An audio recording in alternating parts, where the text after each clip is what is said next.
Sinhala ඇකඩමී YouTube චැනලය තුළින් අද අපි කතා කරන්න බලාපොරොත්තු වෙන්නේ උසස් පෙළ සිංහල නූතන පද්‍ය සංග්‍රහයේ එන සිරි ගුණසිංහයන් විසින් රචනා කරන ලද අභිනික්මන පද්‍ය පන්තිය පිළිබඳව.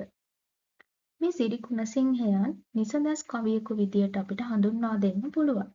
ඔයාලා දන්නවා ජී.බී. සේනානායකයන් විසින් තමයි නිසඳස් කාව්‍ය සම්ප්‍රදාය හඳුන්වා දෙන්නේ. නමුත් නිසඳස් කාව්‍ය සම්ප්‍රදාය ප්‍රචලිත කිරීමේලා පුරෝගාමී වූ කවියෙකු විදියට සිරි ගුණසිංහ කවියා හඳුනා ගන්න පුළුවන්. ඉතින් මේ සිරි ගුණසිංහ කවියා විසින් රචිත ප්‍රධාන කාව්‍ය කෘති අතර මස්ලේ නැති ඇට, අභිනික්මන, රතු කැකුළ, ආලක මන්දාව, මන්දාරම වැනි කාව්‍ය කෘති බෙහෙවින්ම ප්‍රචලිතයි. ඒ වගේම ඔහු විසින් නවකථා කිහිපයකුත් රචනා කරලා තියෙනවා. ඒ අතර හෙවණැල්ල මන්දාරම, මිරිඟු ඇල්ලීම වැනි නවකථා ඉතා ප්‍රචලිතයි. මේ සිරි ගුණසිංහයන් විසින් රචනා කරන ලද පද්‍ය පන්තිවල ඉතාමත් අපූර්ව වූ සුවිශේෂී ලක්ෂණයන් අපිට හඳුනා ගන්න පුළුවන්.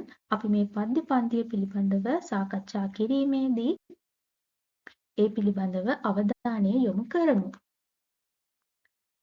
ඉතින් මේ පද්‍ය පන්තිය පිළිබඳව කතා කරනකොට පුතේ අභිනික්මන පද්‍ය පන්තිය 1958 රචනා වන අභිනික්මන කියන කාව්‍ය කෘතියෙන් උපුටාගත් කොටසක් තමයි ඔයාලට මේ නිර්දිෂ්ට කරලා තියෙන්නේ. ඉතින් මේ අභිනික්මන පද්‍ය කෘතිය පද්‍ය පන්ති 35කින් සමන්විත කාව්‍ය කෘතියක් විදිහට අපිට හඳුන්වා දෙන්න පුළුවන්. ඉතින් අපි යමු පද්‍ය පන්තිය පිළිබඳව සාකච්ඡා කරන්න. දුර බැහැර ගමනක්ය, දුක පිරුණු ගමනක්ය, අඳුරකින් අඳුරකට මාරු වුණු ගමනක්ය. පුතේ මේ අභිනික්මන කියන මාතෘකාව ඇතුළෙම ඔයාලට යම්කිසි අදහසක් ජනිත වෙනවා නේද? අභිනික්මන කියලා කියන්නේ පුතේ ඒක වචනේ කියනකොටම ඔයාලට සිහිපත් වෙන්නේ මොකක්ද? සිදුහත් කුමරුගේ ජීවිතය අභිනිෂ්ක්‍රමණය කරපු පුරාණෝක්ති කතාව ඔයාලට මතක් වෙනවා. ඉතින් මේ අභිනික්මන පද්‍ය පන්තියේදී කතා කරන්නේ අන්න ඒ පිළිබඳව. පුතේ මෙතන කියනවා දුර බැහැර ගමනක්ය, දුක් පිරුණු ගමනක්ය, අඳුරකින් අඳුරකට මාරු වුණු ගමනක්ය.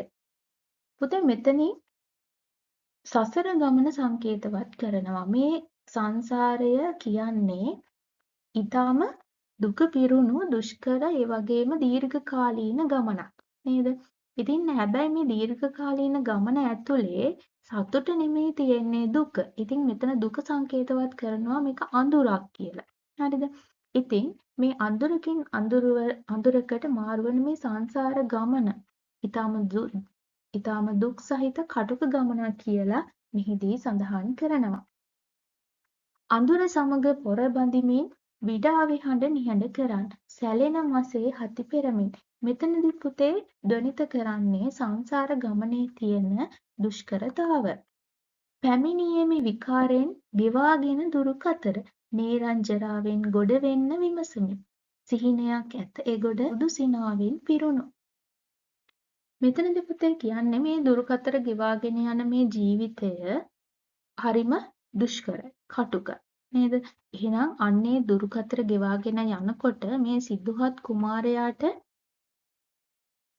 අවශ්‍ය වෙනවා මේ දුක්බර ජීවිතයෙන් මිදීමේ මාර්ගයක් සොයා ගැනීම. එහෙනම් ඒ කියන්නේ කෙලෙස් වලින් නෙගොඩ වීමේ මාර්ගය නේද?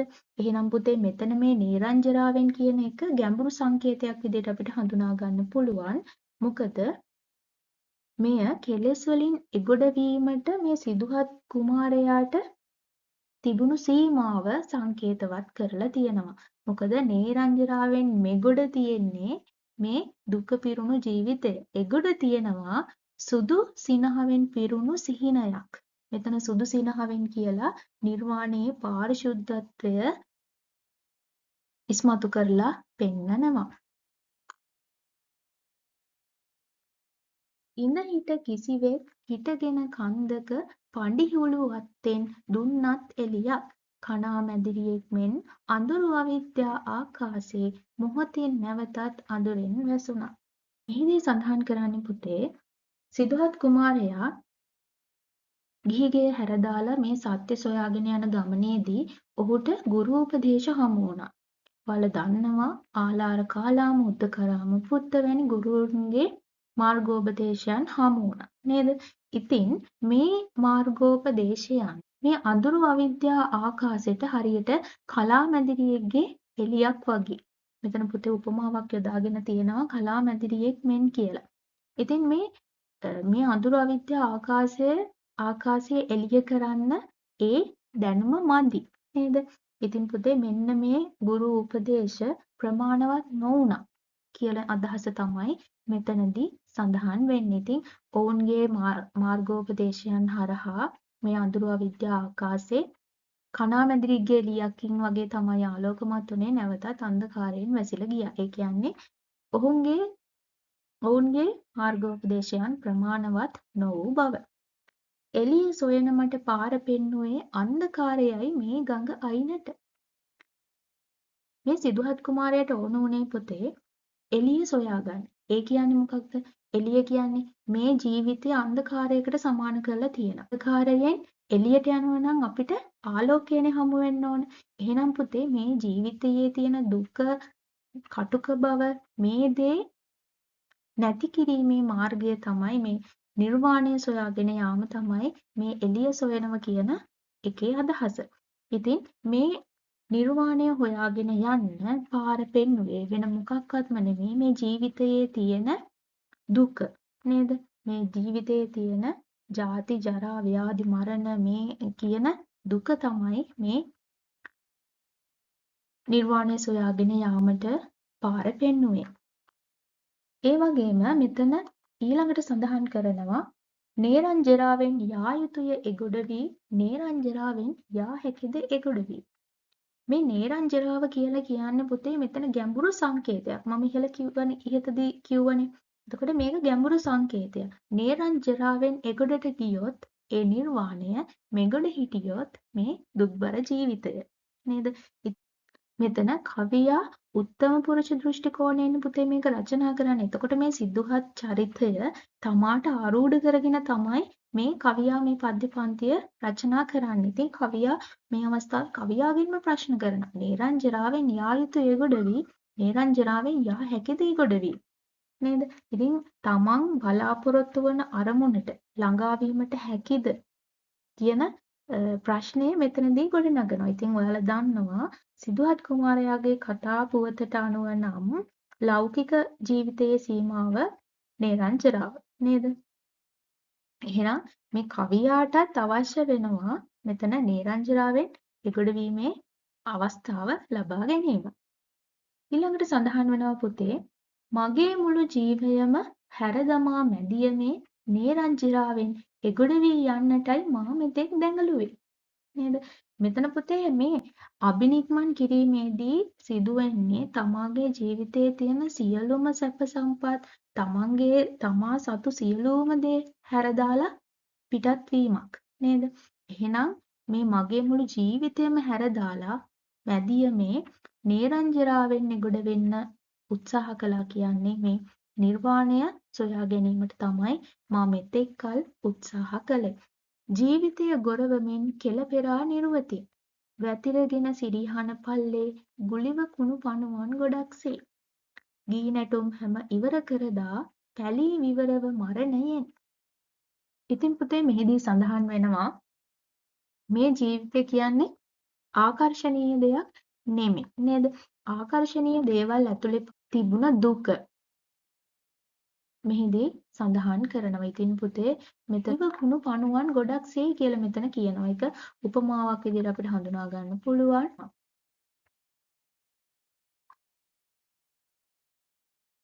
නිදන අන්තපුරේ හැරදා විරිය හැරදා පුතුද හැරදා ආ නමුත් මැදියමේ ඒ මගේ එක ජීවයයි. පුතේ ඔහු ලබන සියලුම කාම සම්පත් මෙතන සංකේතවත් කරනවා. ජීවිතය මුළු ජීවිතේම හැරදාලා තමයි මේ අබිනික්මන් කරන්නේ නේද? එතකොට මේ ජීවිතය ඇතුලේ තිබුණ සම්පත් අතර ඔහුට හිටිය අන්තපුරයක්, ඒ වගේම බිරිඳක්, පුතු මේ හැම දෙයක්ම හැරදා තමයි ආවේ නේද? එහෙනම් පුතේ ඒ තමන්ගේ ජීවිතය වටා බැඳිලා තිබුණ දේවල්නේ. ඉතින් මේ හැමදේම අතහැරලා දාලා තමයි මේ ගමන යන්නේ. නේරංජරාවෙන් එගොඩ ගොඩ ගොඩ ගැහි සුදු පැහැය බබළුවාගෙන ඇත්තේ ආලෝකයයි කියා ඌ කී නිසා හැරදමා ආමි මම අඳුරිකැයි කී දිවිය. එතකොට මෙහිදී පුතේ මේ නේරංජරාවෙන් එගොඩ තියෙනවා සුදු පැහැය බබළුවාගෙන ඇත්තේ ආලෝකයයි කියන්නේ මේ මෙතන නේරංජරාවෙන් එගොඩට ගියොත් මේ බලාපොරොත්තු වන නිර්වාණය එතන තියෙනවා. ඒක නිසා එහෙම තියෙනවා කියලා කියපු නිසා මේ අඳුරක් කියලා කියපු ජීවිතය මම හැරදාලා ආවා කියලා මේ කවියා මෙතනදී කියනවා. පරදු කළ මේ දිවිය දිනන්නට ඒලිය. මෙතනදී පුතේ අදහස් වෙන්නේ මුළු ජීවිතේම කැප කරලා අප සම්පතක්ම හැර දැම්මේ මේ එළිය ලබා ගන්නට. ඒ කියන්නේ පුතේ මේ නිර්වාණය ලබා ගන්න තමයි උත්සාහ.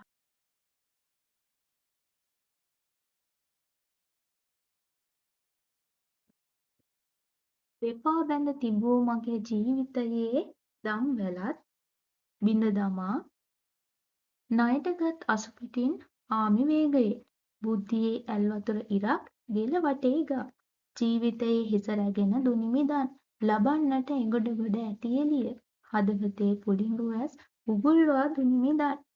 මේ කොටස කියවද්දි පුතේ ඔයාලට කතා පුවතක් මතක් වෙන්න ඕන නේද?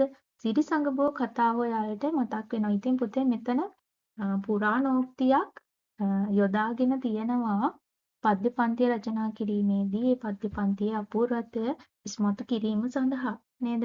අපි දන්නවා සිරිසඟබෝ කතාවේදී මේ වගේ අවස්ථාවක් හිස දන් දීමේ අවස්ථාවක් සඳහන් වෙනවා. නමුත් මෙතන කියන්නේ වෙනම කතාවක්. මෙතන ජීවිතයේ දම්වැලක් කියලා සංකේතයක් යොදාගෙන තියෙනවා. ජීවිතයේ දම්වැලක් කියලා සංකේතයක් යොදාගෙන තියෙනවා. මේ කියන්න පුතේ ජීවිතයේ දම්වැල තමයි තමන්ගේ දෙපා බැඳලා තියෙන්නේ නේද? ඒ කියන්නේ ජීවිතයේ තියෙන බැඳීම් මේ හැමදේම තමයි තමන්ගේ දෙපා බැඳලා තියෙන්නේ මේ නිර්වාණය සොයා යන ගමනට නේද? ඉතින් මෙන්න මේ දෙපා බැඳි දම්වැල බිඳ දාලා ණයටගත් අසුපිටින් කියලා පුතේ මෙතන සඳහන් වෙනවා. මොකද්ද මේ ණයටගත් අසුපිටින් කියන එකේ අදහස? සිදුහත් කුමාරයා කන්තක අශ්වයා පිටින් පුතේ ගියේ නේරංජනාව ළඟට නේද? ඉතින් පුතේ ණයටගත් අසුපිටින් කියන එකේ අදහස් වෙන්නේ මේ කන්තක අශ්වයාවත් Tamanට අයිති කෙනෙක් නෙමෙයි නේද? ජීවිතේ හැම දෙම දාලා යනවා කියලා මෙතන සඳහන් කරානේ අපි කලින් නේද?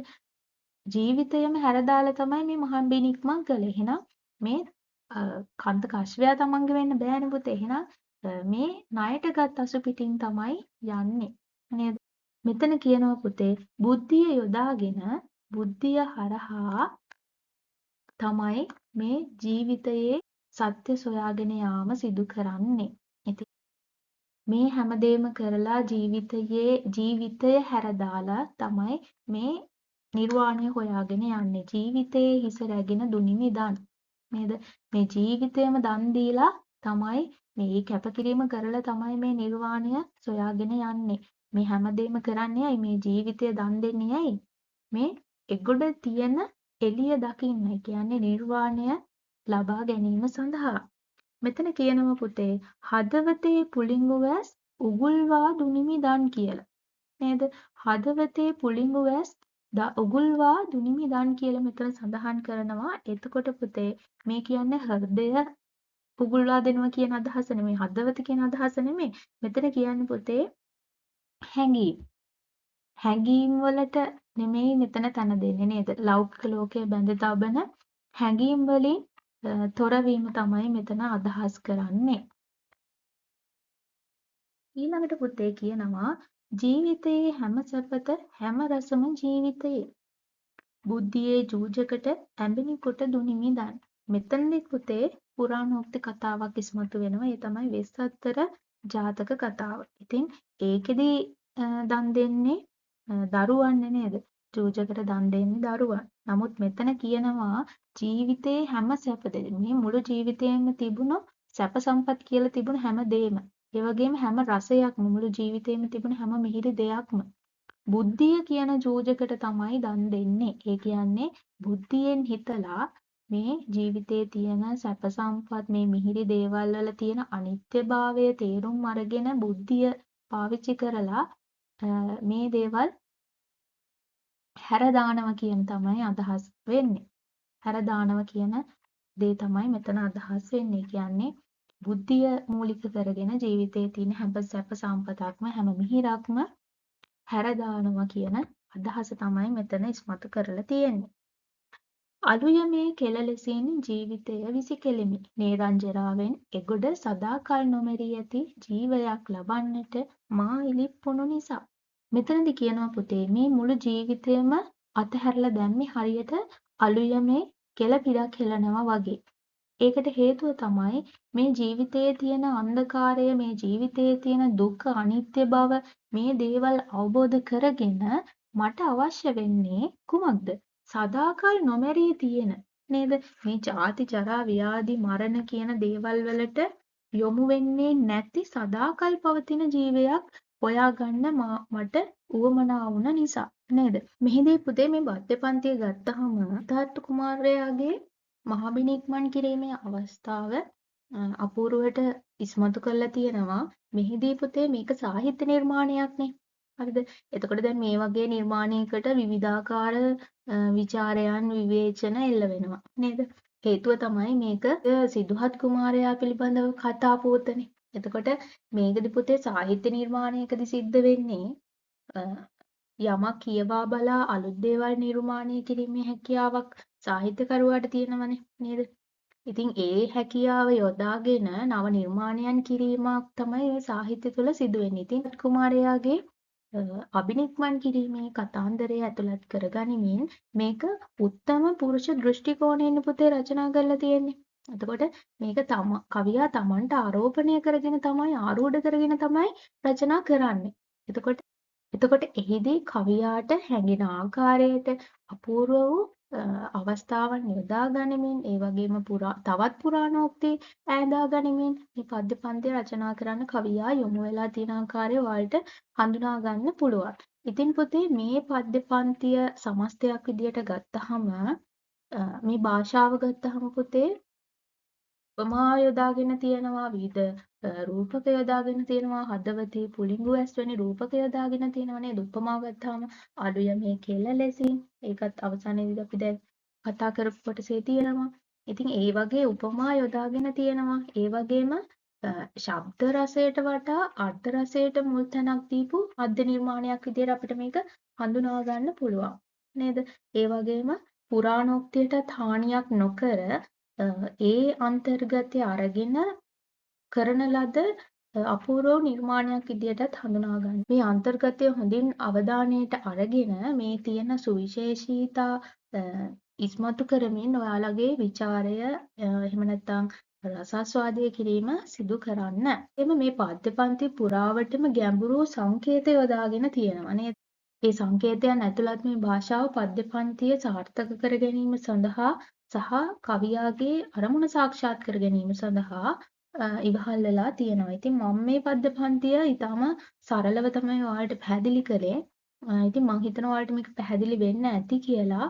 channel එක subscribe කරලා නැත්නම් channel එක subscribe කරන්න. ඔයාලට මොන හරි ගැටලුවක් තියෙනවා නම් comment section එකේ සඳහන් කරන්න. ඒ වගේම යාළුවන්ටත් බලන්න share කරන්න. මම ඉදිරි නූතන පද්‍ය සංග්‍රහයේ එන පාඩම් ටිකත් සාකච්ඡා කිරීමට බලාපොරොත්තු වෙනවා. ඉතින් ඉක්මනින්ම ඒ වීඩියෝ ටිකත් අරගෙන එන්නම්. එසේනම් සුබ දවසක්.